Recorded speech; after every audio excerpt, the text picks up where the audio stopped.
Mister Hasina. Sheikh জি। হাসিনা আমাদের দেশের 21%। না, ছোট্ট করতে শেখ হাসিনা, এটা জনগণ শুনো, শেখ হাসিনা আমাদের দেশে একজন অপরাধী। কোথায় আছে? দিল্লিতে। ওবায়দুল কাদের কোথায় আছে? মন্ত্রী, দিল্লিতে। হাসান মাহমুদ কোথায় আছে? দিল্লিতে। তাইলে ভাই 50,000 আওয়ামী লীগের সাবেক মন্ত্রী, এমপি সহ, নেতা সহ, সিনিয়র নেতা সহ 50,000 আওয়ামী লীগার ভারতে অবস্থান করতেছে এই মুহূর্তে।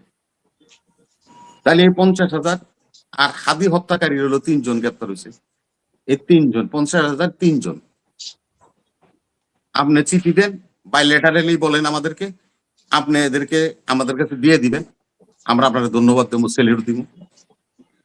ও কে কোনানে আদার ব্যবসা করে, কে কোনানে এই গরুর গোবর নাড়ে, সেগুলির রাস্তাটা দূরে ওই আপনার কি জানি কয়, আপনার কলকাতা এই ইয়েতে রেল স্টেশনটা দূরে, এগুলির আইনে আপনি এখানে রাখছেন, পুশিং করবেন। কেন পুশিং করবেন আপনি? এটা তো আন্তর্জাতিক আইনে আছে। আমার নাগরিক হলে মাস্ট, কারণ হাসিনার আমার ফেরত দেন, ওবায়দুল কাদের ফেরত দেন, আওয়ামী লীগের যত অবৈধভাবে আছে ফেরত দেন, আমি সবগুলি নিবো।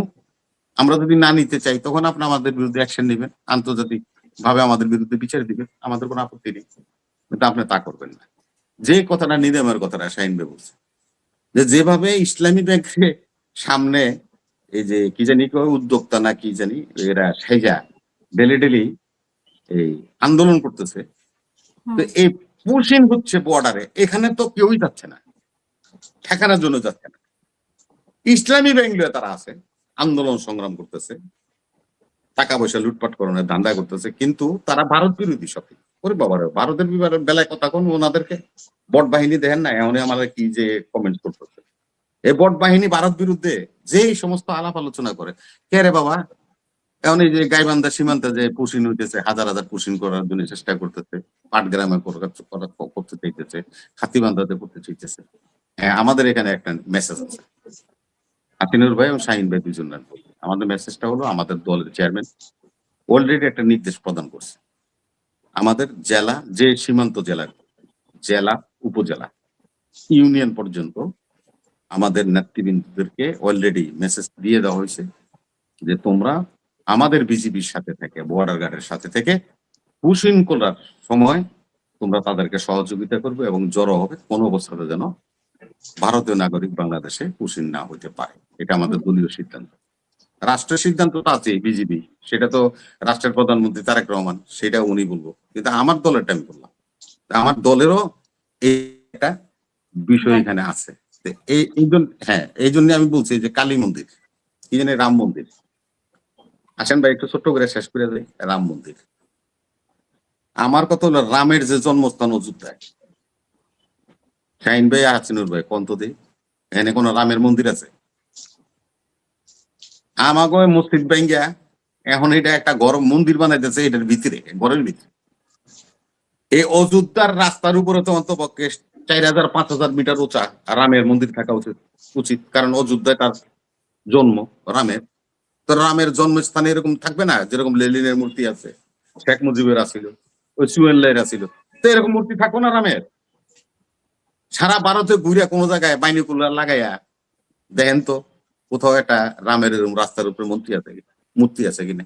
নেতাজি সুভাষ বসুর মূর্তি আছে, মহাত্মা গান্ধীর মূর্তি আছে, নেহেরুর মূর্তি আছে, ওই যে রোডের নাম করছে নেহেরু সড়ক, নেহেরুর একটা মূর্তি আছে, কিন্তু রামের কোথাও কোন মন্ত্রী আছে?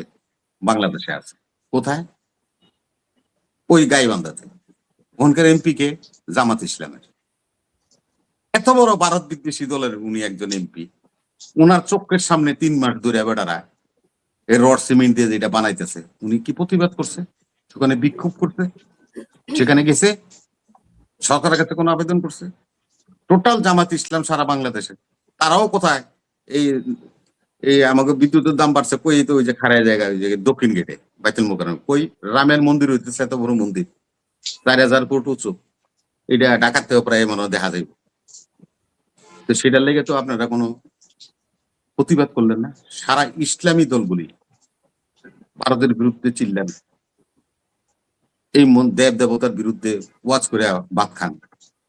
এত বড় একটা ঘটনা করতেছে, কই আপনারা প্রতিবাদ করলেন না? হ্যাঁ, আপনার সাধারণ উদাহরণ দিয়ে যায়, রবি ভাই হয়তো বা করে নাকি, এটা ব্যাখ্যা দিবেন। আমি ব্যাখ্যাটা এরকম দিই, যখন একজন মহিলারে দিয়া শেষ করতে এই হবে। সুপ্রিম কোর্টের সামনে সুপ্রিম কোর্টের সামনে পাল্লা ঝুলাইছিল, তখন আমরা বিরোধী দলে ছিলাম, আমরা মিছিল করছিলাম, রাতের অন্ধকারে ওই মূর্তি ভেঙে দিছিলাম, মূর্তি বসাইতে দিই নেই আমরা। কেন না, খালি গায়ে হবে না। শেষে এটারে আবার পোশাক দিয়ে, একটা মহিলার তো খালি গায়ে দিছিল, তখন আবার পোশাক টোশাক লাগে আবার ওইটা এখন প্রতিস্থাপন করছে পুরো। কিন্তু আমরা প্রতিবাদ করছিলাম, তো আপনি প্রতিবাদ করবেন না? আপনার না ইসলামী দল, এদেশে না ইসলামিক হুকুমত কায়েম করতে চান, তো আপনাদের অবস্থানটা কি? ইসলামী ব্যাংকের সামনে যান গা দৌড় দিয়ে, বর্ডারে যান না কেন? ওখানে কি আপনার কাছে ইয়ে নাই, জামাত ইসলাম নাই? এই বর্ডার বেল্ট, পোস্টাল বেল্ট বলি, এই বর্ডার বেল্ট বলি আমরা। এই বর্ডার বেল্টে আমাদের মাত্র 3 জন এমপি আছে, সব জামাতের এমপি। সাতক্ষীরাতে যান জামাত, ওই নীলফামারী ওই যে গাইবান্ধাতে ইয়েতে ওই যে এই যে আমাদের হারুনের মতো লোক না, সব জায়গায় ওদের এমপি। আমাদের 3 জন এমপি আছে মাত্র, সব এমপি এই জামাতের, বর্ডার লাইনে সব এমপি জামাতের। একজনও এক কোটি জলনিয়া আমাকে বিএসএফ রে দেয় নাই, বিজিবি রে দেয় নাই, যে ভাই এই পানি টুক খাও তোমরা, সারা রাত দিন 24 ঘন্টা চিল্লাইতেছো, বা তোমাদের কোনো অসুবিধা আছে কিনা বলো, জিজ্ঞাসা করতেও যায়নি। আমাদের দুঃখ হয়, বেহেস্তের টিকিট বেচে এদেশে যে খেলা খেলছেন, সুযোগ ছিল খেলে গেছেন, আগামীতে খেলবেন, জনগণ এত বোকা না। আমরা সেই রাস্তা ইনশাল্লাহ আমাদের প্রধানমন্ত্রী এবং আমাদের দলের যে সিদ্ধান্ত এবং চিন্তা ভাবনা, আমাদের যে রোডম্যাপ, সেটা বাস্তবায়ন হতে দিবে না। আর একটা ছোট্ট কথা বলে দেয়, রোড অ্যান্ড বেল্ট ইনিশিয়েট, চীনের এটা মহা প্রকল্প, সুদূর আফ্রিকার মালি থেকে শুরু হয়েছে, ঢাকাতে এসে শেষ হয়েছে। এটা রোডটা হয়েছিল হলো যে দেখেন পদ্মা সেতু কেন হলো। আবার একটা কথা বলে, পদ্মা সেতুতে কিন্তু রেল লাইন ছিল না, পরে রেল লাইন সংযোজন করছে। কেন করছে দেখেন ইতিহাস।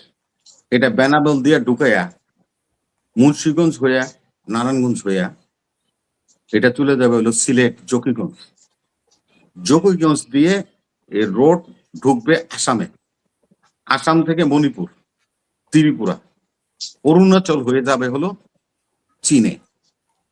এই জকিগঞ্জ থেকে বর্ডার থেকে অরুণাচল বর্ডার, যেহেতু আপনারা বিডিআরে ছিলেন, 1.5 থেকে 2,000 মাইল কিলোমিটার হবে এই বর্ডারটা যদি মাপি আমরা। আর আমাদের সরকার এসে যে ইনিশিয়েটিভটা এবার নিচ্ছে সেটা শুনেন, সেটা হলো যে road belt and road initiate যে চুক্তি হচ্ছে আমাদের, এটা খসড়াটা হলো আমাদের দ্বিতীয় পদ্মা সেতু হবে। সেই সেতুটা এসে মানিকগঞ্জের নারিশা, নবাবগঞ্জের দোহার, এখান থেকে হয়ে শ্রীনগর হইয়া নারায়ণগঞ্জ হয়ে এটা চলে যাবে হলো আপনার সোজা কক্সবাজারে। আপনারা দুজনেই চাকরি করছেন গুম সীমান্তে, আপনাদের তো ইয়ে ছিল, বিওপি ছিল। এখান দিয়ে লেখাইছড়ি দিয়ে এটা চলে যাবে হলো গুমজুতে।